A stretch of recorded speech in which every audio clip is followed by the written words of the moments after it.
Hello, everybody, and welcome in to the Friday edition of the Casual Sports Podcast. As always, I'm Alec Caberna, and no one else joining me today here on the show. It's just me, so you get to listen into my thoughts on everything for the day. Hope you all enjoy. Tonight, of course, we're going to be talking about high school football. We have another 16 games to go over. We covered 16 games yesterday, and you can see all of the games that we've talked about yesterday and today scrolling across the bottom of your screen here on our ticker. So we covered the first 16 there. So if you count them out, the last game we talked about was the Liberty game. Liberty versus LeBray was the final game we talked about yesterday. So alphabetical order via the road team is how we're going to talk the last 16 of them today. So we got a couple of games to go over, obviously. For football tonight, you can catch me in Struthers. I have the Gerard Struthers NE8 matchup. Should be a really good one over there. Weather for tonight, looking like it's going to be a little better than last week, perhaps. Still 51 degrees, 48% humidity. So depending on where you are, you might be getting some fog and a little bit of that thicker fog to come out as well with that temperature dropping. Ground still a little bit warm from sunshine beating on it. We've had, I believe, blue skies pretty much all day long, at least in this Liberty area. We are looking about 6 mile an hour winds. They're a little stronger now. They're going to die down tonight. I am expecting a lot of teams to go down into some running football styles. Passing games, not going to be as bad as last week. I think there's going to be a little bit more of adjustment. Teams have gotten to practice now all week long going in this cold, so it's not going to be as bad as it was a week ago. You still potentially, though, could see some errors. I mean, you're going to get cold fingers as you go throughout this game. It's not going to be an easy night by any stretch for these quarterbacks and wide receivers. It's going to be cold. They're going to have some struggles, and they're all going to have to rely on the ground game. That is a bold call. Brookfield's winning streak. I don't know. It's going to be one heck of a matchup. I don't know if I could go out there outright and say it. I did pick Brookfield on the show yesterday. Mike, I believe, picked Garfield. But it's one of those games. I think it can go either way, and it might come down to who has the ball last. But I would not be surprised if Garfield comes out with that win because they get to play that game for the first time in Garfield for the series. They've played 2 times before. Garfield's won both of them. Brookfield had it close last year. If you want to hear our full breakdown, you can go to yesterday's show. We talked about that one in length. It was the second game we talked about there. So you can go watch that real quick. Come on back. And let's get us started here with the second slate of games. So we're going to start it out. Lisbon going on the road to take on United. United still fighting for an EOAC partial championship, depending on what Valley Christian does. If Valley Christian wins one of their next 2 games, in which they probably will, they will be full EOAC champions. United, though, hoping, though, with that loss that they can beat Southern in Week 10 and potentially still take a piece of the crown against Lisbon and Southern here in these final 2 weeks. I do like United coming into this. Lisbon has had the benefit of playing in a conference right now in the EOAC that's very strong at the top, has an average middle, and then a below average bottom with, a couple teams like East Palestine and Leetonia that are in the process of rebuilding. So they've had an opportunity. And, Wellsville, they're kind of in the middle of not doing so great / rebuilding and kind of average. I feel like they're, a year or 2 into that rebuild. They're playing a little bit better. And then, you're seeing out of East Palestine and Leetonia, but I think Lisbon a little bit farther along. They do have some really talented players, and I think that's been to their benefit, and it's why they've been able to play so well against teams they should have beat. I mean, they've put up really, really good numbers in the games against Wyndham and Harding and EP and Wellsville and Leetonia. But then you see how that translates when they go and play Southern, when they went and played Valley Christian, or Toronto, when they took on the best teams on their schedule. It wasn't even close. And that just goes to show how good the EOAC is at the very top of the conference. United, they've won the last 2 titles here in conference play. They tied one of them, but they took one outright, tied with one of them. United is still one of those top 3 teams. They're 7-1. They have had a benefit of that schedule as well. Their last 4 games are Leetonia, Columbiana, East Palestine, and Wellsville. That means they should be fresh, though, coming into this game and coming into the final 2 weeks of the season. They had some good wins early, beating I'd say an average Waterloo team, taking down Canton in a good fashion, beat Crestview at the time. We looked at it a little bit differently than I think we do now, but was still the one loss being the Valley Christian in what was a fairly tight game back and forth there for a while before Valley finally got the momentum going on the game that, I called it. I was there. I saw it. This United team still very physical. They should have their way with Lisbon here tonight, especially with it being at home. I mean, they have not lost a home game this season in Lisbon. When they've traveled on the road, they are 2-1, but with limited experience so far in the season, and they're looking towards Columbiana next week, they can finish off with a 6-4 record with a strong likelihood of making the playoffs. So I definitely think this is a team that, you can look for come postseason.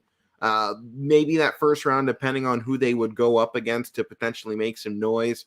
I wouldn't count on them to make a deep run by any stretch, but I don't think it's a team that you're going to count out and go, oh, they don't stand any chance of doing anything in the postseason, because I think they have, obviously, like I said, talented players, and if they show up and they get the right moment, currently they sit as an 11 seed in this Division 7. I kind of like where they would sit in that. They would go up against Southern, who obviously they've already played, but if they could get a matchup against a team like Lucas or perhaps Matthews, someone that's not as physical as Southern, they might have a better shot. But you're going up against a United team that they're kind of still really good. Maybe not as good as they have been in recent years, but they are a 10 seed right now in Division 6. They'd be going up against Brookfield if the season ended today. That would be a really fun matchup, I think. They're both super physical. I'd really like to see that, actually. But like I said, I'm going to take United in this matchup. I just think they're the better team going into it. Next one, probably one of the games of the night. Lowellville on the road in the Ridge, taking on the Rams, obviously, who have won 3 straight since the upset loss to Springfield. And that's been the one loss for them, is an upset. And when you look at a team in that one loss because of the upset, and they bounce back immediately, you typically don't see them drop that second game on the year. And I feel like that's the trajectory Mineral Ridge is on.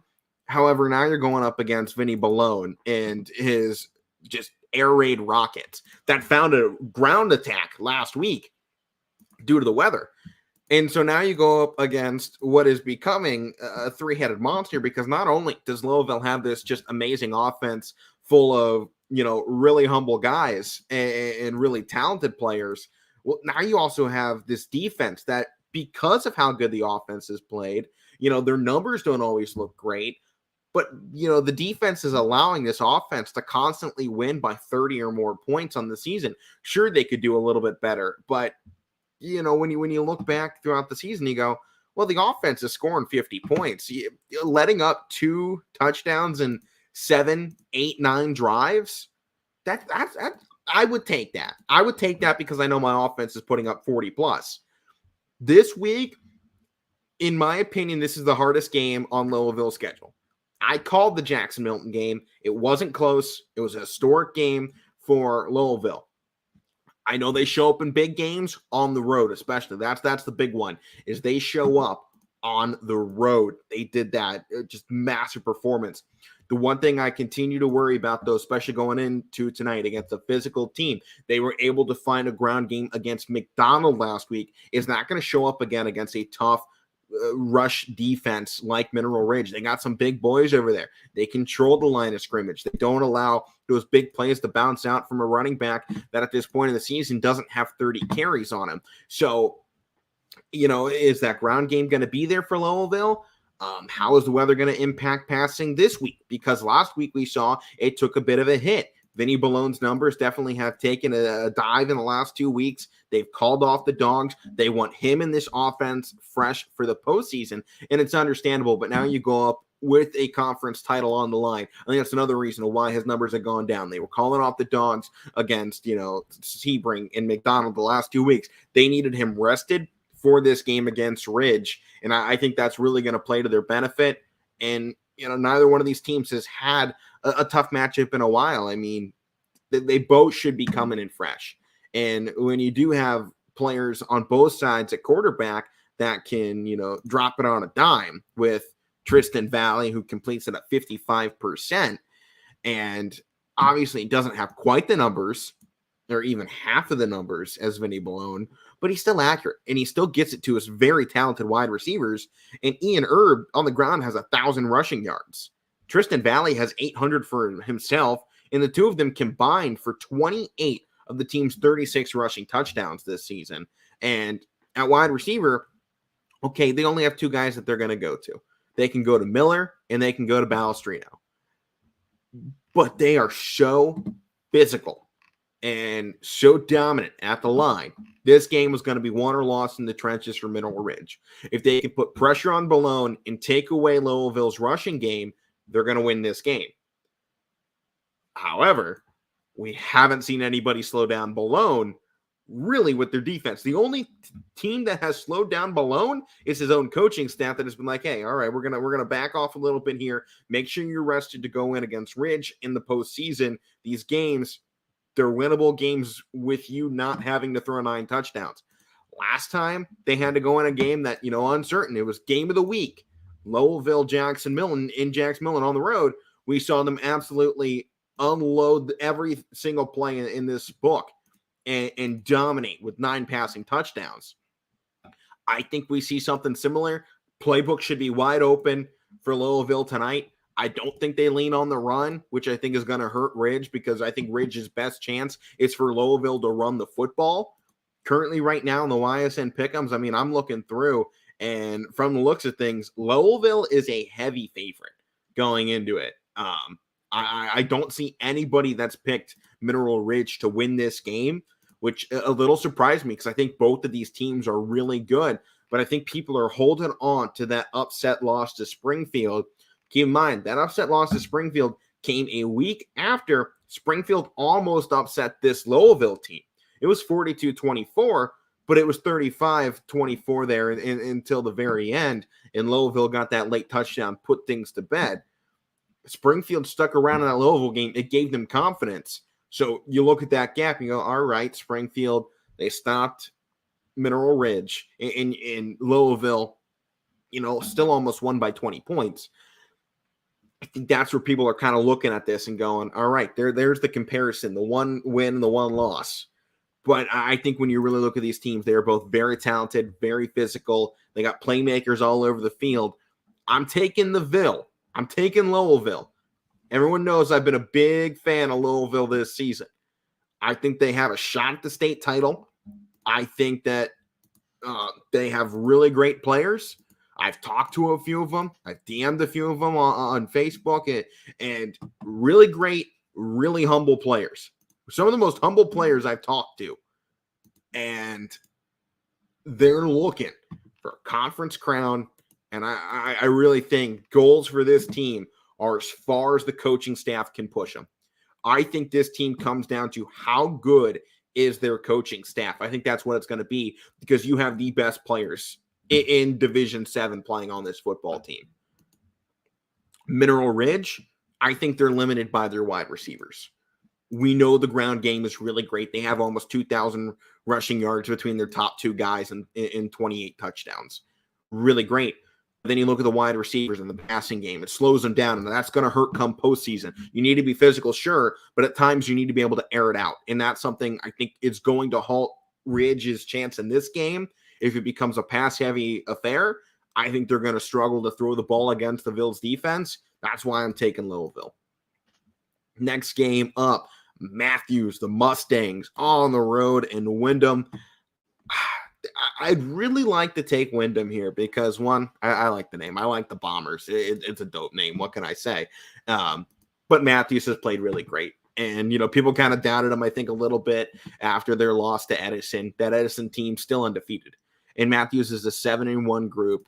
And they're, frankly, dominant.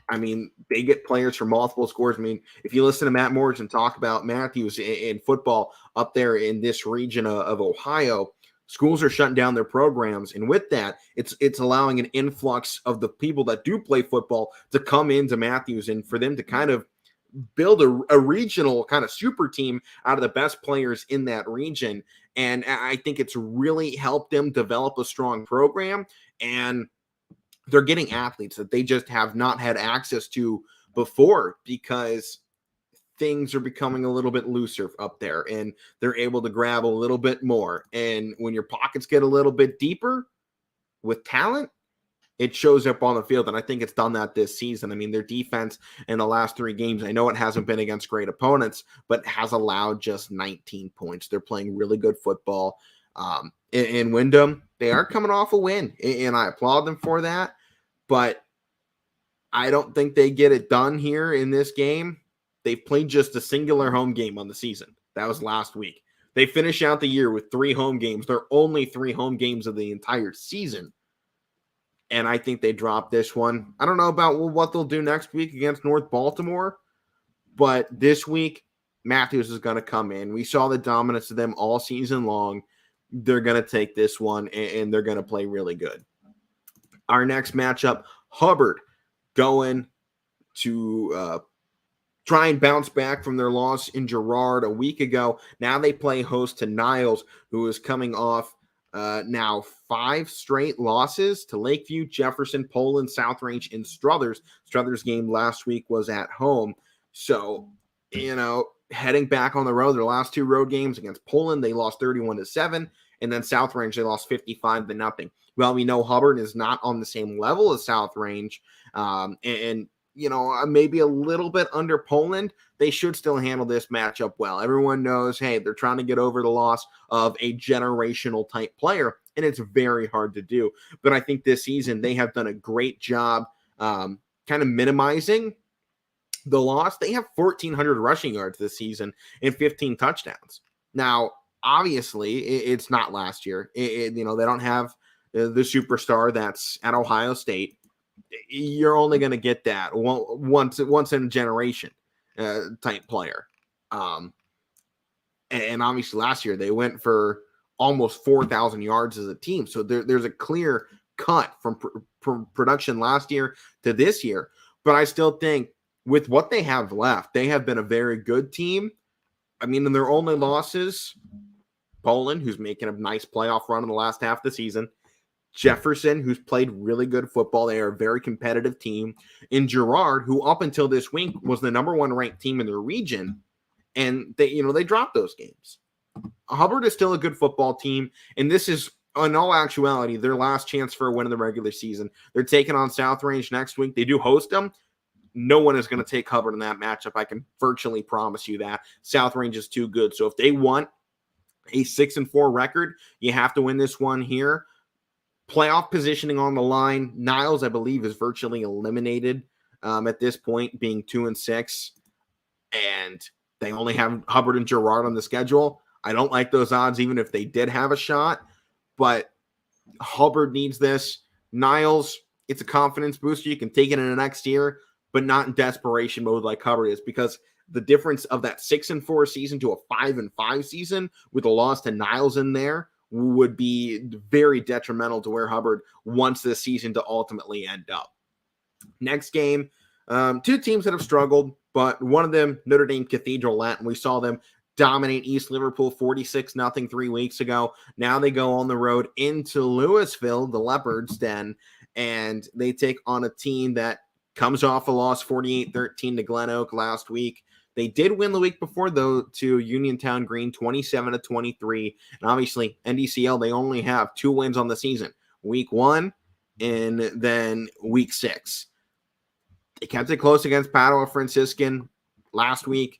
The one thing we've continued to mention, as we saw against East Liverpool when we talked about NDCL the last time, a very competitive schedule. They are a very good team.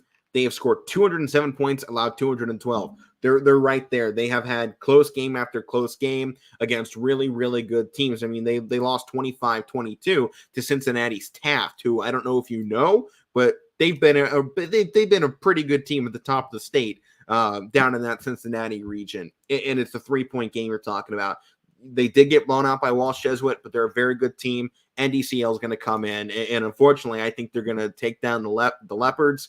And I think Louisville probably ends the season with the 3-game losing skid because they got Lindsley on the schedule next week, and I don't really like those odds to see them, continue on and pull that upset down against the team that plays 20-year-olds. Our next game, East Liverpool and Oak Glen. I think this is kind of one of those games you almost look at similar to the last two teams without a great record. Maybe Oak Glen playing a little bit of a hard schedule that has kind of hurt their ability to get anything going. But they do have that win against Toronto, and that's the one that stands out for me. Because I think if I sent East Liverpool in against Toronto, they would not fare very well. And really, the common opponent is Beaver Local. East Liverpool lost 58-0. Oak Glen lost 62-0. So they both struggled in that game. I think I do have to give the edge here to Oak Glen because when you look at the ability to score the football, yeah, they've been shut out 2 of the last 3 weeks, but in the last 3 weeks, East Liverpool has scored 20 points, and despite being shut out in the last 3 weeks twice, Oak Glen has 42 points. And I know that all came against an 0-7 Berkeley Springs, but the shutouts came against really good Beaver Local and a 4-2 Brook. They're a pretty good team, and I think that win over Toronto still really stands out for me. It's in the last 4 weeks. It's a recent game, and Oak Glen also going to be working a shorter season at the moment because they're a West Virginia team, so they're a week behind us. This is their week 8. A little bit fresher legs at this point. I think it's going to be to their benefit. I got East Liverpool going down. They're eliminated from the postseason already. I'd like to see them go out there and take one. Just be like, hey, we got that win at the beginning of the season. We took down the team in week 9. Let's build on that going into next season. But I ultimately don't see it happening. What I do see happening is in Marlington this week, Salem is going to go in there, and they're going to be looking for some redemption against the Marlington Dukes, who are 1-7, who did win last week, but it was against Minerva, the same team East Liverpool beat to begin the season, and a Minerva team that has been 0-7 this year. So it's not a game I'm really putting any credit behind for Marlington. They're not a great football program here this season. Salem is. They've had a competitive schedule this year that has put them up in bad situations. I mean, Canton Central Catholic is a top 10 team. Alliance and Carrollton, I believe, are also both top 10 teams in their regions. And Salem's kept it close. They haven't been blown out. I mean, they have been 2-score games to Canton Central Catholic. Or pardon me, that was a 4-point game there, and it was an 11-point game to Alliance, 5-point game against Carrollton. So you talk about a difference of 20 points almost that could make Salem an 8-0 team with some of the best wins in the state or in this region. So I think they're going to come in. You're going to have a guaranteed running clock going by halftime. I can assure you that. I think Salem is going to cruise to victory in that matchup. Our next game, Springfield on the road in Jackson Milton. This one might not get a lot of attention, but I think it's one you have to watch. Even if you're just watching this for 5 minutes while you're at commercial, you're at halftime, and you go back and you're just scrubbing through to see what's happened. I think this is the real test for Springfield to see what they're made of this season. And I know people go, oh, but they beat Ridge. They're a good team. They caught Ridge off guard. I think if they play it again, and we go back, and Ridge knows, hey, this is a competitive team. They're going to fight you. I think Ridge wins that. I really do. I don't think Springfield could go into that week 5 matchup 10 times and win 5 of them. I don't. It was an upset. We've called it an upset, and since then, they've rode the high off of it. But it's been wins against McDonald, Waterloo, Western Reserve. Western Reserve, a decent 2-6 team. Waterloo, about an average team. McDonald, they're rebuilding. So you don't have super wins for Springfield. They've put themselves in position to get back to the playoffs. They are the 10th spot at the moment. They control their own destiny, and that's all you can ask for at this point in the season. And I just keep going back to week 2 when I was talking to Sean Guerrero down on the field, and he told me early in the season, it's not going to look good, but I'm going to have them ready come the postseason. To me, This is week 1 of the postseason for Springfield. Here's the test. Can you go take down an above average 6-2 Jackson Milton team that doesn't stick with the best, but they handle their business when they need to? Springfield has an opportunity to finish 5-5 or 6-4. If they can take this on the road against Milton, I say they finish 6-4, and Jackson Milton might finish with that same record.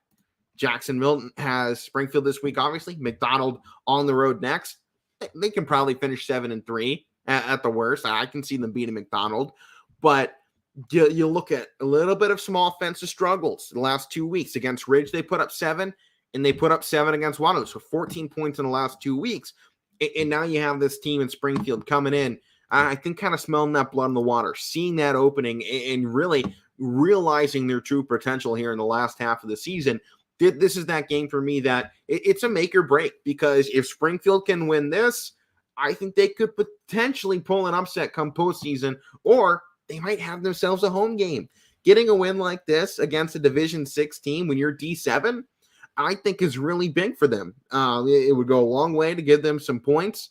I don't know if they'll jump Toronto, Matthews, or Lucas, but if you win these last 2 games, you at least control your opportunity to do so. And at the moment, they'd be going up against Lucas, who's 4-4, same record as them. I don't know that team. I haven't looked at them yet, but I think Springfield would have an opportunity to go in there on the road, mind you, at the moment, and potentially pull that upset. I think they're in a Division 7 that if you can get one of those top 8 spots, you can win in week 1. I don't think it's very deep. There is a heavy top half of this division, but from 8 on down, the realm of who gets in is wide open. And Springfield is one of those teams. If you win out, you're in. If you lose out, bye-bye. Your season's done. I like him against Sebring next week. I like him here against Jackson Milton. To me, momentum at this point in the season is key, and they have picked up momentum. 4 straight weeks. They've been building really off of the Lowellville loss. They have been building, and they've looked really good doing it. And the biggest thing, momentum and confidence. Beginning of the year against Brookfield, Guerrero turned to Colton Rourke's quarterback and went, "How you feeling tonight?" And he just went, "Not great." There was a severe lack of confidence with this team beginning of the season. They have done a complete 180. I'd be interested to go back to that field and ask Colton Rourke that same question. It be in that same scenario and hear what his answer would be now. Because I think he would be, "I'm ready to go, coach. I'm ready. Let's go win this thing by 100. The confidence turnaround for Springfield, to me, is the driving force. And what I would say tonight is going to be an upset for Springfield. You're going into Jackson Milton, a place where they have struggled this season. Both losses for Jackson Milton have been at home. They've been undefeated on the road. If I'm Jackson Milton, I don't want a home seed for the postseason. I know it's nice, but you've been much better on the road. So a loss here might not be the worst thing for Jackson Milton to keep them, outside of the top 8 teams in their region. At the moment, they sit, let me find it here real quick. They sit at a 14 spot. So they do need the win because their strength of schedule is tanking them. There's a 3-5 Trinity High School sitting above them. Yeah, they're in the midst of 3-5 teams. In reality, I think so. That winning record should be enough to get them in for this Division 6 Region 21. But you don't want to be a 16 seed. You really don't even want a 14 seed. A win here would help. But I don't trust them at home. They should be on the road for the postseason. We'll see how that fares for them. But I like the Tigers going into this matchup. Next one, Valley Christian. I saw them a week ago in Southern. Go to war. Now, they're going to be up by 30 points at the half. This is too dominant of a team to be shut down.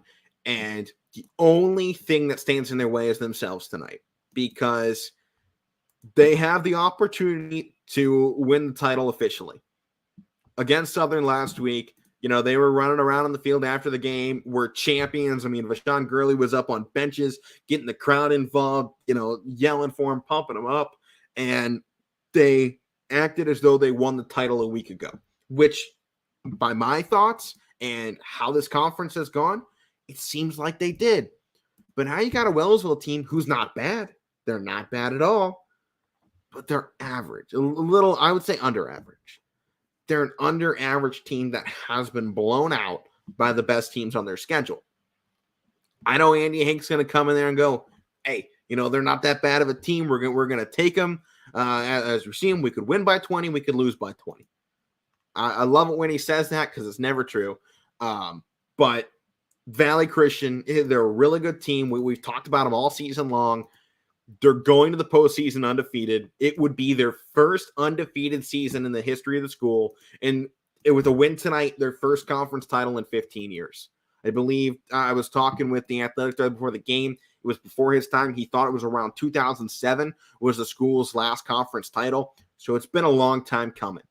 And who better to lead this team to history than Jontrell Mixon, Jordan Peete, Vashawn Gurley, Jashawn Lindsay, Jackson Bragg. I mean, name the entire roster. Phillips Bradley, Tyree Washington. I could go on. I mean, they have had production from every spot on the field, and that's why they are where they are. I think even if one player has a bad night, Valley Christian can still get this done with ease. And that's not a knock at Wellsville whatsoever. That is a compliment to how deep Valley Christian has been this year and how much they have bought in to the product that Andy Hake has been selling them over the last 2 seasons now. They have bought in to his philosophy of being Youngstown's team. They represent the South Side. They are the hardest workers in the city. That is the mindset he is building in them, and they are buying in. And it's doing wonders for the freshman and sophomore class underneath these juniors and seniors that have been with Andy Hake now for 2 full seasons almost. And they're buying it along with it. They are stepping in the door, and they see everybody buying into their coach, and it's this immediate sell for him. And it has done great things. They're going to continue to build. I don't know what they're going to do next season because obviously they're losing a lot of guys. But if anyone's going to figure it out, it's going to be Hake. And Hake and his War Eagles are going to win this game tonight against Wellsville. And I think they're going to do it without much struggle. They might have a few, slip-ups, few mistakes here and there, but I don't think it's anything to worry about. Next game up, Cheney playing at home. Do I even have to say who? Because they're going to win. They're going against Warren G. Harding, who's 2-6, and granted, a very tough physical school that is going to make this, I think, a hard night for Cheney over here at Rayen Field. But I don't think it's a game that they're going to pull over the eyes at Cheney and pull that upset. Those boys, those Cowboys, have been insane this season. They're all beasts. They're, super athletes over there, and you have to give a lot of credit to really what they've done and their ability to turn it around. For me, last season, their coach leaves, and I was looking around my head, like, all the hype coming into the season, I didn't buy it at first. I'll be the first thing. I'm sorry I didn't buy the hype for this team. I was confused after everyone was like, "Oh, they're going for like an undefeated season this year." I was like, "Really? They weren't all that great last year, and they had really great players." But boy, was I wrong. And I will be the first to admit how wrong I was about Cheney. I'm glad I'm wrong too. Don't think I'm like, it's wrong. I love it when a team can go out there and prove me wrong, just like Springfield has in the back half of the season. Beginning of the year, is like, they're not that great. I don't like them. Back half of the season, I've bought it and I went, Tigers proved me wrong. I will admit it. Cheney, they proved me wrong this season too, and I'm glad they did because they're putting together something special over here in Youngstown. And I love to see it. I love driving past Rayen Field on my way back home, and I just see cars lining the streets. It has been electric just driving past the stadium on my way back from games. And the party is still going on over there. And, I've had some late games this season, and I get back and they're still going. People don't want to leave. And I think that's the biggest thing.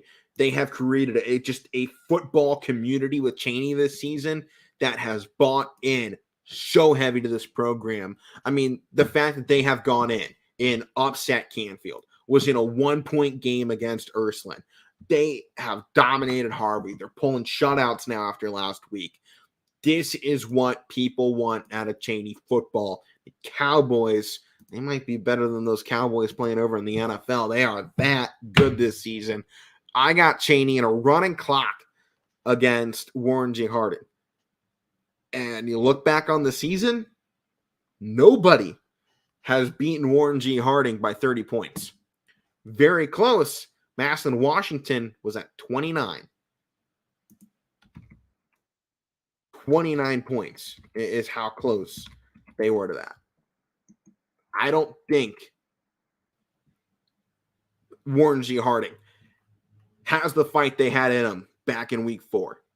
They have been brutalized by this schedule. Medina, Hudson, Washington, Ursuline, St. V, Boardman, and Mooney. They have gone through the ringer every single week, and I got the Cowboys coming out in this one. First running clock of the season against the Raiders. Next game, Waterloo on the road to McDonald. I like Waterloo in this matchup. I know they didn't score last week against Jackson Milton, which really doesn't bode well because their offense has struggled in the last 3 weeks, and their point totals have gone down in every game in the last 5 weeks. They scored 47 against Sebring, 27 against Western, 26 against Lowellville, 14 against Springfield, 0 last week. What does that mean? Well, they hit rock bottom, so you should bounce back up. Use that 0 points as a trampoline, head back in the right direction. That's what I think they're going to do tonight. You're going up against the defense of McDonald. That's fine. They're not bad, but they're not great. And I think that opens the door for Waterloo to get a little bit more done. I think that they are a slightly below average team this year, and I think McDonald's on the rebuild. I think a game like this could go a long way for McDonald to kind of help a rebuilding program, especially with Jackson Milton next week. But I like the Vikings to take this game. Next one up for me here, West Branch on the road in Carrollton. This is a big game. I won't sugarcoat it. West Branch, they finally jump Girard for the top spot in their region. They want to solidify that number 1 playoff seed. They have Salem at home next week in what will be a massive matchup here for conference play. They are first place in the Northeast Buckeye.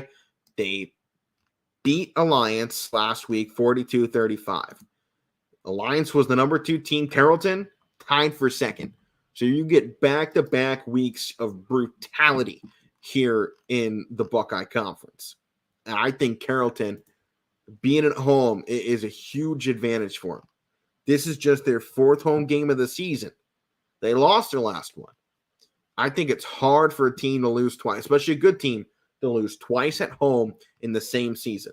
They have the nerve next week. So Carrollton, has put everything they have into pulling the upset here against West Branch and pulling off what would be a monumental victory here in tonight's matchup. And I think that's what makes this even bigger is the fact that this team, it's kind of all or nothing here because I don't see them as a team that is going to make a super deep run going into the postseason.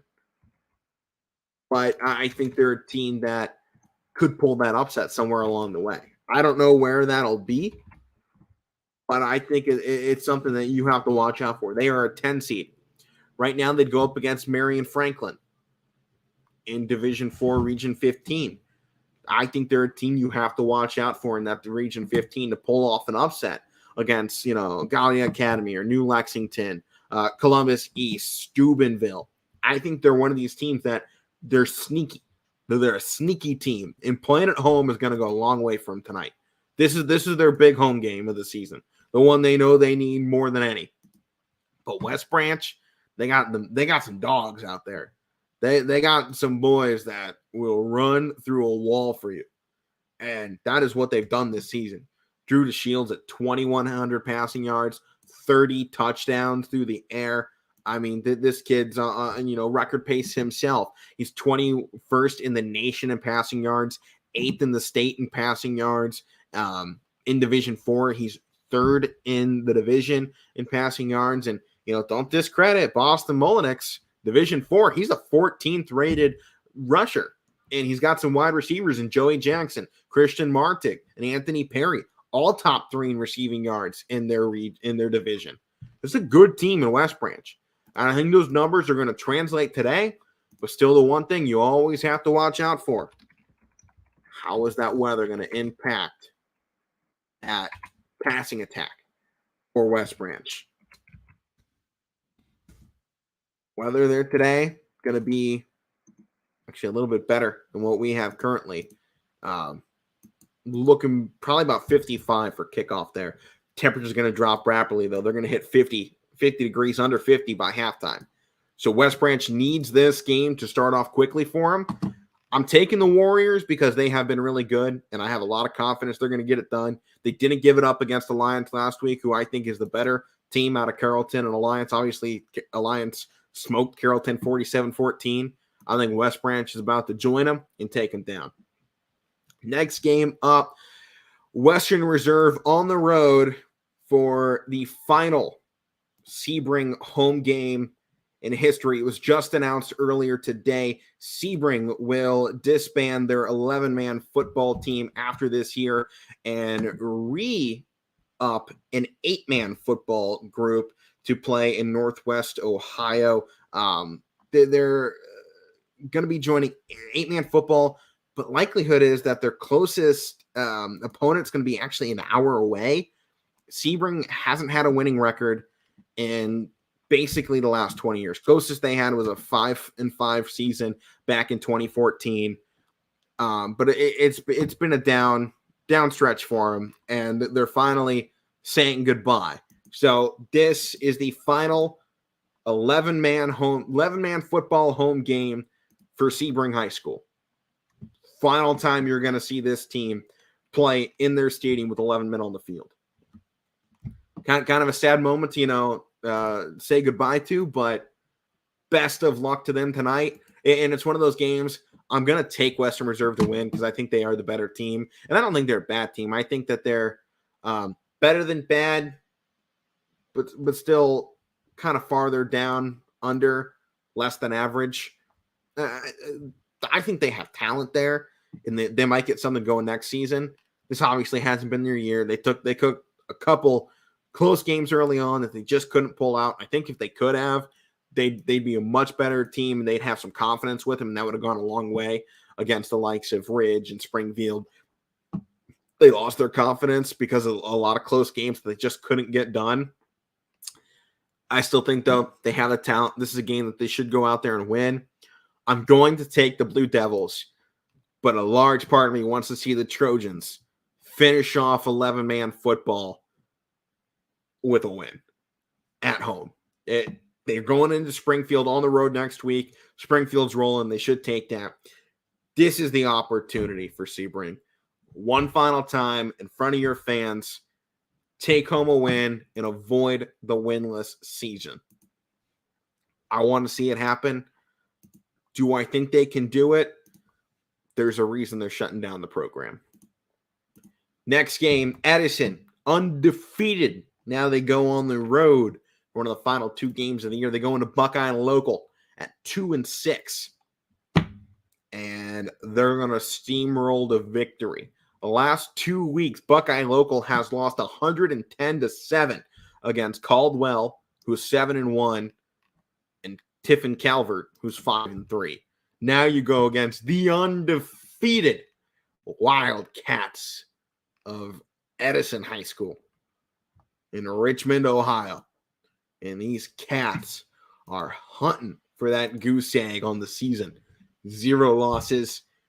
This game goes a long way to solidify it. They have Indian Creek, who's 1-7 left on the schedule. They've had an easy ride of it. I think, outside of Matthews and Toronto, every game has been winnable. They took the last hard game on the road against Harrison Central. At home against Harrison Central last week. This game should not be a problem for the Wildcats. I like them here tonight. Running clock, book it. Next one up, we'll flip it over to PA Mohawk area. Playing at home against Freedom area. Freedom comes in 2-5. Mohawk 2-3. Obviously, they've played a few less games than their counterparts in this game. But it's a game where I don't really know how to feel about it.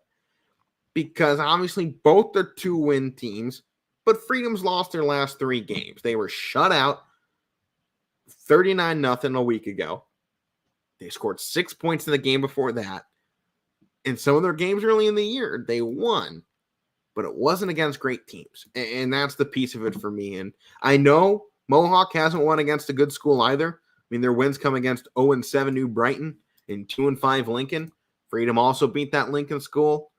And their only other win came against Quaker Valley, who's 1-5. So neither one of these teams has done all that great so far. But Mohawk, I'm going with them. One, they're the YSN school.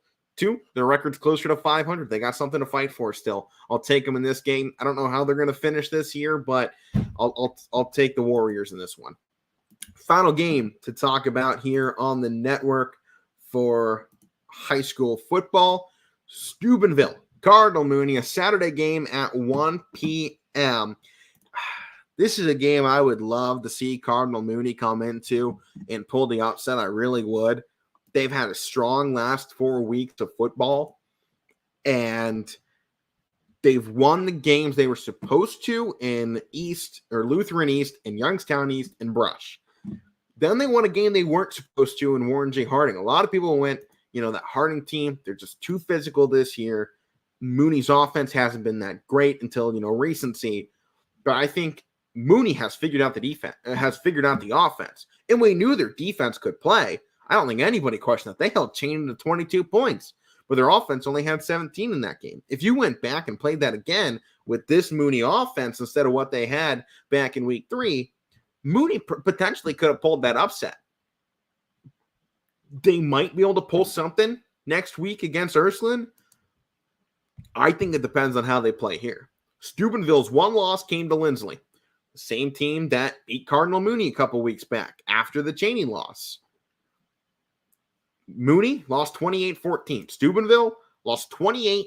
It was a 1-point game between Lindsley and Steubenville.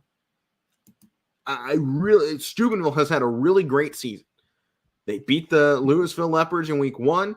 They beat that Dover team, lost to Lindsley. They beat Taylor Allardyce last week, who's 2-5.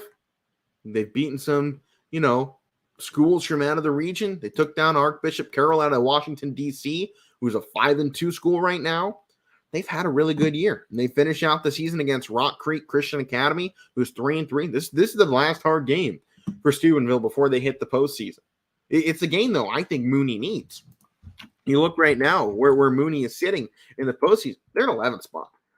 And being at 11 and being in kind of this mix of a lot of teams teetering around the 500 mark, a win, you might end up as a 9th spot. If you lose, you got to either be out of the playoffs or you're back there as a 16 seed. And if you're a 16 seed, I can promise you're not making it past the first round because you'd have to take on South Range. Or if you're a 15, it's Garraway. 14, Perry. 13, Edison. 12, Norwayne. Yeah, I don't like those odds. I'd like to be 11 or better and at least give myself a shot. You still don't have much because Fairless and Garfield are 6 and 7. It's a very competitive division here in Division 5, Region 17. Really competitive top half of this region. And Mooney, they're trying to crack that, trying to get, hey, if you can find a way to get a home game in this region, it's going to help you make it somewhere in the postseason. Maybe not past the second round, but if you can take on, one of these teams in the bottom half of this region, you're going to have a lot better chance to make something of it. I want to see Mooney pull this upset. I really do. I think they've played some really good football as of late. I just don't know if it's been good enough. And that's the problem for me going into this. You've beat the teams you were supposed to. The one thing for me, they figured out the defense. And that's the big turnaround for me. But we haven't seen how good this offense can be against a good team because they didn't figure it out until week 5 of the year. Their defense played great, but where was the offense when it counted? And now you're another game where you need to see that offense show up. And you have this big looming question mark of, will they? And when you have that kind of question mark, to me, it's just too close. And you have a Steubenville team that's played really good. They won 32-6 last week. I'm going Big Red. I don't want to. I want Mooney to win this game. But I just don't think they're going to get it done. And I hate that. I'd love to see him pull the upset here. Well, it's pretty much all I got for day 2 of the high school football extravaganza here on the Casual Sports Podcast. Recapping picks from yesterday. I took Fitch to win over Boardman, Brookfield to beat Garfield. I picked Campbell over Newton Falls. JFK I picked over, of course, my website's not going to work now. I picked JFK over Cleveland Central Catholic. I picked Columbiana over Latonia. I picked Crestview to pull off the win against Champion, Ursuline to beat East, Southern to beat East Palestine, Fairport Harding to beat St. John Ashtabula, Girard to beat Struthers in my game tonight, Howland at Canfield. I took Canfield. I took Poland to beat Jefferson.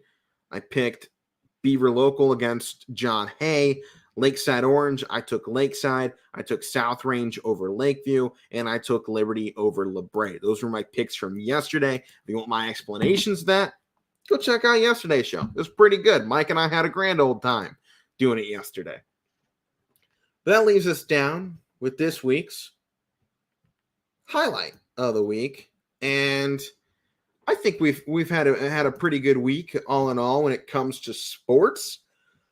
I'd have to say the highlight of the week for me, go all the way back to last Saturday. And no, I'm not taking Ohio State. I could. I liked the win. I like seeing them win. It's really fun to see them win. But I'm going with the Cleveland Guardians walking it off with Oscar and Gonzalez in the 15th inning. That was legendary to see. To see that kind of walk off, that deep tied game, and it comes off of Cleveland's former ace. I mean, it was they call baseball poetic, and I think that this was a prime example of the poetry of baseball. Your former Cy Young winner, multi-time Cy Young winner, pitching against you in the 15th inning in a tied game to potentially go to the ALDS. With the youngest team in baseball, with the player that you traded your star, one of your franchise players for, traded Lindor for this kid. Everyone called you crazy. People were like, what are they doing? And he gets it done in the 15th against your former ace. That's my highlight. It's just poetry in motion, man. It was perfect. You couldn't have written that up any better for Cleveland. If they get swept by the Yankees in this series, it is what it is. Youngest team in baseball, it was a great ride. You still have that walk-off. You still have 2 games that your pitching did great, and you won close games. And that is great to build off of for the Guardians going into the next season. Bring this roster back and see what happens. That's my highlight of the week. That's the big one for me. This week's Meathead of the Week. I think there have been quite a few that could get this. I'm going to go number 1, though. Devonte Adams. He has been charged with a misdemeanor assault for pushing over a cameraman at the end of the game. I believe it was on Sunday. But the Raiders just can't catch a break with these players, huh? I mean, you lose a close game, and then your star player who had all of the headlines coming into the offseason, another big wide receiver for you, getting in legal trouble. I know it's not that serious, obviously not as serious as it was with last year's situation, but to just continue to have problems. I think this was one of the biggest things we talked about in Vegas when they were moving a team to Vegas. How are these guys going to react being in, this big of a city with all the lights? And with those lights, you bring even more pressure to these players. And I think we've now seen young guys are snapping. And while the Vegas team is not doing bad, they're not a bad team, over the last few seasons being here, you're seeing, I think, the Vegas experiment failing. And I think what it's going to end up doing is causing kind of a halt on every team, every league in America trying to put a team in Las Vegas, because you're seeing these young athletes get in trouble. And even now, experienced veterans who we've never seen this kind of, behavior out of before. And now they're causing problems. So Meathead of the Week, Devonte Adams, just keep it cool, man. There ain't no need for that. That's That's uncalled for. Keep it calm. Head to the locker room. Throw your helmet into your locker like everybody else. Keep behind closed doors where the whole world isn't going to see you blow up and you cause all this problem. And it hasn't been a great week for the Raiders either, because a Las Vegas judge just signed with former head coach John Gruden in an arbitration case for a lawsuit against the NFL. So